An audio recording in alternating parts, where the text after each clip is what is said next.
Day 386 and 387, Sunday and Monday, March 10th and 11th. Introduction to Song of Solomon, Part 1. Daily Deep Dive. Introduction to the book. The UCG reading plan states, following the Book of Psalms we come to another song within the writings division of the Old Testament, a rather obscure yet beautiful love song known as the Song of Songs or the Song of Solomon. In the arrangement of the Hebrew Bible, this is the fourth book of the writings, following Psalms, Proverbs, and Job. It is the first of the series of 5 books known as the Megilloth, scrolls, denoting the festival scrolls, the others being Ruth, Lamentations, Ecclesiastes and Esther. As such, the Song of Songs was read during the Passover season, eventually fixed in Jewish liturgy to the last day of unleavened bread. This association may have arisen from the springtime setting of the song and perhaps something deeper, as Jewish interpreters read it as a historical allegory beginning with the Exodus and ending with the coming of the Messiah, as we will later examine. Almost immediately, the Song of Solomon turns conventional expectation of scripture reading as staid, religious musing right on its ear, opening after the title in verse 1 with the words "Let him kiss me with the kisses of his mouth." Verse 2. Is this the Bible or a romance novel? The song is certainly different from other biblical books. And the surprises keep coming. The early Catholic theologians Origen and Jerome tell us that the Jews forbade it to be read by any until he was 30 years old. Jameson, Fawcett and Brown's commentary, Introduction to the Song of Solomon, for maturity was deemed necessary to appropriately handle its apparent focus on sexual intimacy. A hint at perceived early misuse comes from a rebuke by Rabbi Akiva, or Akiba, around AD 100, as recorded in the Tosefta, a supplement to the Jewish Mishnah or oral tradition. Whoever sings the Song of Songs with tremulous voice in a banquet hall and, so, treats it as a sort of ditty has no share in the world to come. Sanhedrin 12:10. Akiva held the song in the highest regard. On the notion of a question about its place in the Bible, he retorted, God forbid. No man in Israel ever disputed about the Song of Songs, saying, that it does not render the hands unclean, i.e., that it is not canonical, referring either to the need for ritual cleansing before approaching scripture scrolls or, as some suggest, to the scripture scrolls themselves being declared defiling to keep scribes from eating while copying, as crumbs would bring rodent damage. For all the ages are not worth the day on which the Song of Songs was given to Israel. For all the writings are holy, but the Song of Songs is the Holy of Holies. Mishnah, Yad Am 3-5, quoted by Roland Murphy, The Song of Songs, 1990, Hermeneia Commentaries, p. 6. Why such a lofty view of love poetry, especially as there is no indisputable reference to God in the book? This raises the question of the book's purpose. Why is it in the Bible? That our introduction to it is much longer than that for other biblical books is not uncommon. As the New International Commentary on the Old Testament points out, it is interesting to note the tendency toward length of Song of Songs commentaries when compared with other books of the Bible.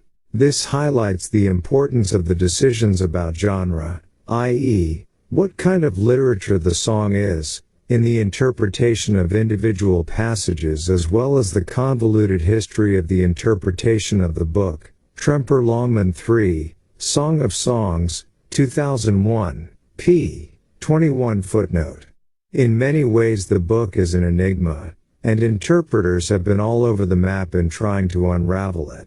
The 10th century Jewish sage Sadia wrote, "Know, my brother, that you will find great differences in interpretation of the Song of Songs. In truth they differ because the Song of Songs resembles locks to which the keys have been lost." Quoted by Marvin Pope, Song of Songs, 1977, The Anchor Bible, p. 89. We must be careful to not quickly jump to conclusions as we read the song, and hold lightly those opinions about which we cannot be dogmatic. Title and authorship, Solomon or someone else? The names Song of Songs and Song of Solomon are both taken from the first verse of the book, which is evidently a superscription, such as that appearing before many psalms. In Hebrew it reads, Shir ha-shirim asher shalom ah, meaning literally song, of, the songs, which, is, of Solomon. In Hebrew Bibles the heading of the book is written simply as Shir ha-shirim, typically rendered in English as the Song of Songs. The Latin form of this name is Canticum Canticorum, from which derives another popular name for the book, Canticles, Songs. Some see in the name Song of Songs a general superlative, the best song. Others take it with the rest of verse 1 to mean the best of Solomon's songs, as he wrote many others, or Solomon's favorite song. Or this could just mean a song of the songs of Solomon. Still others see the phrase Song of Songs as signifying a song made up of shorter songs. The title used in the King James Version and a number of English versions since, probably the most familiar English title, is the Song of Solomon, also derived from the first verse, as stated above. Though the book is traditionally ascribed to Solomon on the basis of this verse, there is dispute over the phrase Shalomah or of Solomon. This can mean by Solomon, in the sense of authorship, but it could also signify about Solomon. Countering the latter idea is the fact that the song does not seem to really be about him, at least primarily. Though he is named in the book 7 times symmetrically, twice in the opening section, 1-1, 5, 3 in the middle, 3-7, 9, 11, and twice at the end, 8-11-12, and may be the male lover in the story, though there is dispute about that, too. The book really revolves around the female lead, referred to in Song of Solomon 6:13 as the Shulamite, sometimes written as Shulamith. As commentator Tom Gledhill points out, the first voice that we hear in the song is that of the girl. There is a surprising preponderance of her speech in the song. Athaliah Brenner, in The Israelite Woman, Social Role and Literary Type in Biblical Narrative, 1985, pages 46-50, has worked out that the female voices constitute 53% of the text, male voices 34%, the chorus 6%, and headings in dubious cases 7%.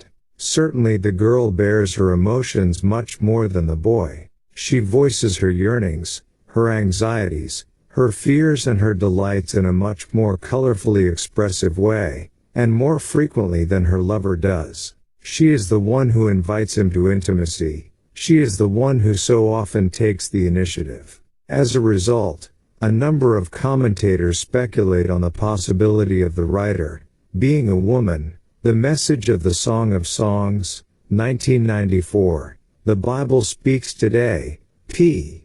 93. This is possible, though a thoughtful man intent on portraying the woman's perspective throughout the story of the song could have written it, especially as inspired of God, as every book of Scripture is, 2 Timothy 3:16. It is conceivable that the phrase of Solomon means the song was of Solomon's court, written by someone else for the king. Alternatively, it could mean that the song was among compositions of others that Solomon compiled as a collector and patron of wisdom poetry, the poet in such case being necessarily a contemporary of the king, given the mention of Solomon in the song. Of course, Solomon himself, blessed as he was with wisdom and insight from God, is certainly a viable candidate for having written the book. We are elsewhere told that he wrote 1,005 songs and had extensive knowledge of the natural world, 1 Kings 4:32-33, which the author of the song demonstrates, referring to 21 species of plants, some from far-flung lands, and 15 species of animals. Furthermore, The poet displays a familiarity with royal luxuries, such as exotic spices, gilded work, alabaster, ivory and jewels, and employs literary styles and motifs from surrounding cultures, particularly Egypt, with which Solomon had close ties, along with a wide and cosmopolitan vocabulary. The structure of the song, as we will see, is complex and ingenious, pointing to a brilliant and remarkably skilled wordsmith. Among those who accept the biblical testimony of Solomon as a real historical monarch of the 10th century BC, rejection of Solomonic authorship typically rests on the grounds of either a supposed late date for the language of the book or the perceived difficulty of a man who amassed a harem of 1,000 women in defiance of God's will. 1 Kings 11:1-3, waxing eloquent about the joys of monogamous love. We will consider both these matters in turn. Date, early or late? Regarding a supposed late date for the book, the New American Commentary notes in its introductory comments on the song, some have dated the book very late on the basis of Persian and Greek loan words, Aramaic influence, and certain Hebrew forms alleged to be late. An example is the word for palanquin, or carriage, apeiron, Song of Solomon 3:9, said to be based on a Greek original. The word may in fact not be Greek but a derivative from ancient, Indian, Sanskrit. The Hebrew word for orchard, or park, pardes, Song of Solomon 4:13, is said to be based on a Persian if not a Greek original, the Persian paradisa or the Greek paradisos, from which derives our word paradise. Again, however, this approach is misleading since Sanskrit and Assyrian analogies, i.e., linguistic parallels, have been found. Dr. Dwayne Garrett, 1993. The NIV Archaeological Study Bible adds, Solomon's commercial projects, see 1 Kings 5, 1 Kings 9:26-28, 1 Kings 10:22, involve numerous international contacts. A possible explanation for the international vocabulary. 2005. The authorship of Ecclesiastes and Song of Songs, p. 1021. The New American Commentary continues. Alternative interpretations of alleged Grecisms, i.e., words of Greek origin, are also possible. The vocabulary of frequently sung folk music often changes in the course of time, and the Song of Songs may also have experienced such revision. If so, its present vocabulary would provide no reliable information regarding the original date of composition. In addition, some words once thought to have been borrowed from Greek now appear to have been borrowed by the Greeks, pages 348-349. Regarding editorial revision, the Mishnah says that Hezekiah and his colleagues, ca. 700 BC, wrote Isaiah, Proverbs, the Song of Songs and Ecclesiastes, Baba Batra 15a. With the exception of Isaiah, the prophet being a colleague of Hezekiah, wrote here probably refers to scribal and editorial work in scriptural compilation and transmission, compare Proverbs 25:1. And editorial updating of the song's text could have been done as late as Ezra during the Persian rule of Judea. Furthermore, commentator Dr. Lloyd Carr remarks, the so-called Aramaisms in the language do not necessarily indicate a late date. Aramaic became the common language of the Jews after their return from Babylon in the 6th century, but the Aramaic language itself was in use at least as early as the 9th century BC, and probably goes back to the 19th century. The Song of Solomon, 1984, Tyndale Old Testament Commentaries, p. 19. Moreover, Scripture attests that Aram, or ancient Syria, was absorbed into David's empire, which Solomon's inherited. In short, linguistic evidence is not conclusive. Attempts to date the book from vocabulary and grammar are inherently weak because of our limited knowledge of the history of the Hebrew language. Assertions about the history and dialects of Hebrew are tentative, to say the least. In addition, the possibility that the present text of Song of Songs has been revised complicates further the possibility of dating the text on linguistic grounds. Knack, pages 349 to 350. Yet there is much to support composition in the time of Solomon. As the NIV Archaeological Study Bible notes, it is improbable that both Ecclesiastes and Song of Songs were written during the post-exilic period,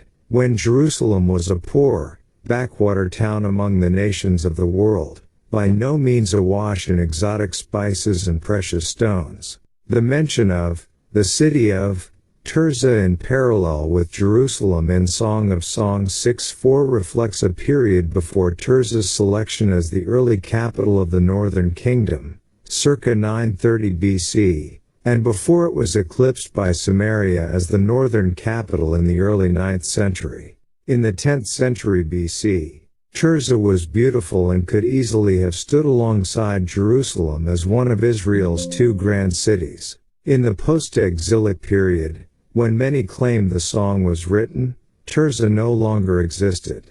Also, mention of localities in both the north and south, for example, Jerusalem, En-Gedi, Heshbon, Carmel, Hermon and Lebanon, suggests that the song preceded the divided kingdom. p. 1021. Another issue in discussions of the date of Song of Songs is the similarity between the biblical book and Egyptian love poetry of ca. 1300 to 1100 BC. A number of these poems have been recovered. These poems are remarkably like Song of Songs. Common formal elements and common literary motifs strongly indicate that the biblical work was written by someone who was familiar with Egyptian poetry and who lived when the motifs common to both collections were current and appreciated. Indeed, the Song of Songs is most reasonably interpreted as being in the same genre as the Egyptian poetry. This again agrees with the supposition of Solomonic authorship, since he would have had sufficient knowledge of Egyptian literature to compose a love song in this style.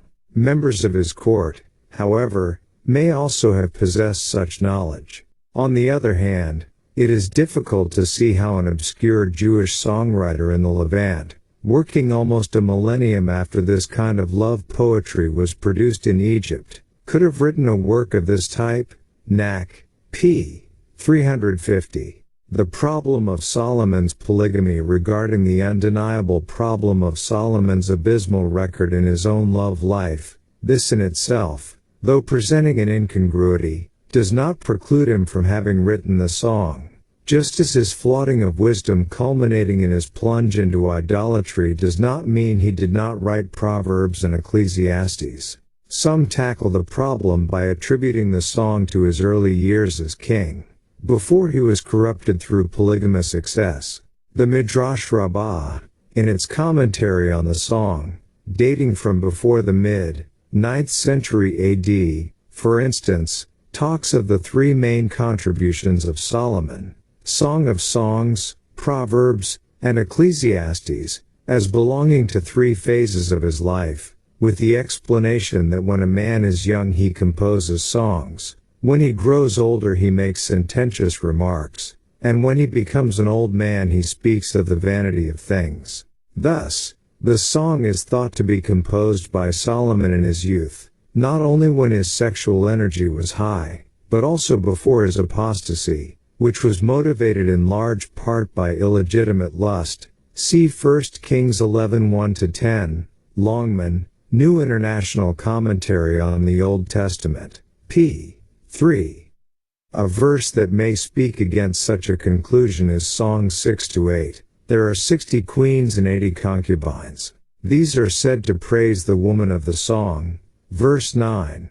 Many take this to be a reference to Solomon's harem, before it reached its later extent of 700 wives and 300 concubines. If Solomon already had 140 women when he wrote the song, then it was well after his descent into debauchery had begun. The problem is compounded in trying to see a polygamous Solomon as the male lover in the story. Some, however, contend that the 60 queens and 80 concubines represent women of the courts of surrounding nations in nonspecific terms, 60 and 80 being 60 and 80 respectively, as in the King James Version. Their praise of the woman of the song being imagined or occurring during a visit to Jerusalem. If the women here are not Solomon's harem, then a composition early in his reign is certainly possible. Yet even if the 140 women do represent Solomon's harem, it could still be that he wrote the song, not likely in the midst of his years of depravity, though some think this, but perhaps, as may be the case with Ecclesiastes, late in life after realizing the worthlessness of life apart from God and his ways. His hard-knock schooling in the vanity of polygamy could have helped him to appreciate the value of committed monogamy, and might even have impelled him to write the song to mitigate the damage of his horrible example. Consider the instruction in Ecclesiastes 9:9. Live joyfully with the wife whom you love all the days of your vain life which he has given you under the sun, all your days of vanity, for that is your portion in life, and in the labor which you perform under the sun. Still, it is hard to imagine that the song, as full as it is of youthful vigor and zest for life, was written by Solomon late in his ruined life. In any case, while interpreting the 140 women to be Solomon's harem would not rule him out as the book's author, it would seem to rule him out from being the ideal lover described in it. Nevertheless, a common conception is that Solomon, jaded with his harem, most of his marriages being political, at last for a brief period found true love with a country maiden he married and wrote the song in celebration in the same period. There are, however, manifold difficulties with this idea. For starters, it ignores the many concubines having nothing to do with political alliances. These collected women being meant instead for physical gratification and as a show of power and prestige. Moreover, it would not have been considered godly or acceptable to cast away or neglect former legitimate wives to shower love and marital privileges on a new wife. Why would this be a scriptural example of God-approved love and marriage, which the song appears to portray? On top of that, a polygamous setting is contrary to the exclusivity implied in Song of Solomon 2:16 and Song of Solomon 6:3, the latter stating, I am my beloved's and my beloved is mine. And furthermore, this scenario presents the sad spectacle of a naive bride thinking she is something special, the only one, Song of Solomon 6:9, and a seal on her husband's heart bound to him in the jealous commitment of love Song of Solomon 8:6, while she pines away among a vast harem of unhappy wives that grows larger every year. Surely that is not what God intended to convey in placing this book in the Bible. The next section of introductory comments will cover comprehending this difficult book and the unified, poetic framework of the songs. A difficult book to comprehend. This brings us to the issue of how we are to understand the Song of Songs. Let it be said up front that this is not a simple matter. Indeed, though short, this may well be the most inscrutable book in the entire Bible. It is hard to know who the characters are, who is speaking. The notes to that regard in modern Bible versions are not in the original. What is being said? Translations are sometimes uncertain. What the plot is, if there is a plot, how to interpret the book, whether as precise historical narrative or drama, evocative semi-fictional love poetry, allegorical or typologically prophetic illustration of the relationship between God and Israel or Christ and the Church, or a combination of such perspectives, and just what the underlying message of the book is.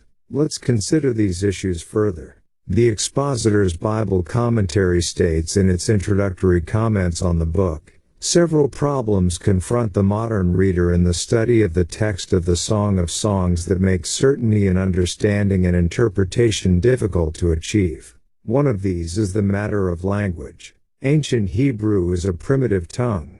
The syntax is quite different from ours. Verb tenses are different so that time sequences are more difficult to establish. Word order can raise problems. There is an economy of language that can be tantalizing. And then it is poetry. There is a succinctness of style that makes it almost telegraphic. The result is that the text is often more suggestive than delineative, more impressionistic than really pictorial. Much is left to the imagination of the reader rather than spelled out for the curious modern, who wants to know the specific meaning of every detail. Added to the preceding problems is that of vocabulary. Dr. Dennis Kinlaw, 1990. Regarding the last item here, Dr. Lloyd Carr, Tyndale Old Testament Commentaries, explains, although the song is a relatively short book of only 117 verses, it has an unusually large number of uncommon words.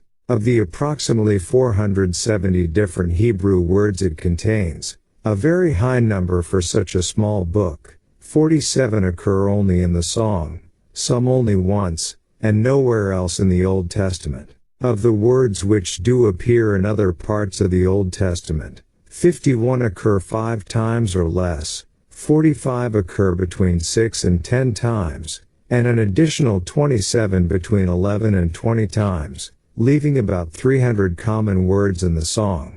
There is wide distribution of these, 170, less common words. All but 18 verses scattered through the song have at least one of these unusual words. Several have 6 or 7 such words. 50 verses contain at least one word not used outside the song, and an additional 12 verses contain words which occur not more than 3 times in the whole Old Testament. In other words, more than 1/3 of the words in the song occur so infrequently in the Old Testament that there is little context from which accurate meanings can be deduced, and 2/3 of the song's verses have uncommon words.